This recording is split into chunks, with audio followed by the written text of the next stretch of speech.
Happy દિવાસો. Happy દિવાસો. શું કરે તું? કોણ છે? બેન છે? ના રે ના, બેન શું હોય? આ શું બનાવ્યું? જો છોલે બનાવ્યા.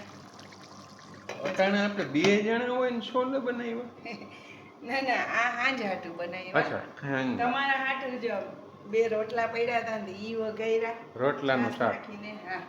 ના, અને તે હાંજે કઈ છોલે પૂરી ને તે શીરો કઈ ને પૂજા એવું પૂજા બનાવ્યું. કરી એટલે એક ટાણું હાંજે જ કરી એમ. એક ટાણું હાંજે કરવાનું. એમ તો અને પાછું હાંજે એવું આમ હેક્ટિક શેડ્યુલ છે બધુંય. હા.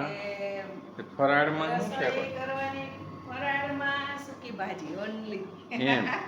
ઈ એવું થયું કે ઓલી છે ને બટેટાની ઇન્સ્ટન્ટ વેફર બનાવતી હતી. હા. તો બાફવા મૂકીને તો 5 જ મિનિટમાં પાછી આવીને જોયું ને હાવ લોચો થઈ ગયો.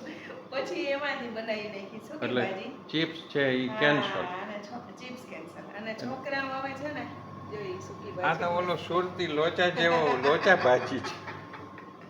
આપણે ગુજરાતી કઈ. પણ જો હું તારા માટે છે ને બટેટાની બરી, વાહ વાહ વાહ. ફુદીનો અને પાલક થેલીયું ભરીને આયરન મળે એટલે, વાહ, અને એક કેરીનું બોક્સ છે હો. એટલે તારું અને છોકરા છે ને આજે મંદિરે સીધા આવવાનું.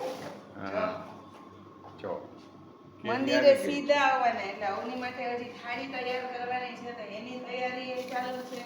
આજની રસોઈ કરવાની હોય એટલે પછી છોલે મેં અટાણે જ વઘારી નાખ્યા. બરાબર. હવે વિડીયોમાં ઓલી કેરીની સુગંધ તો ના આપી શકાય પણ બહુ પણ થાય. સુગંધ જોરદાર છે, બધાને ખબર, આપણે સાચું જ બોલીએ, ખોટું બોલીએ નહીં. સુગંધ બહુ મસ્ત છે. તો સુધારો. આવો હાલો કેરી ખાઈ. ઓકે.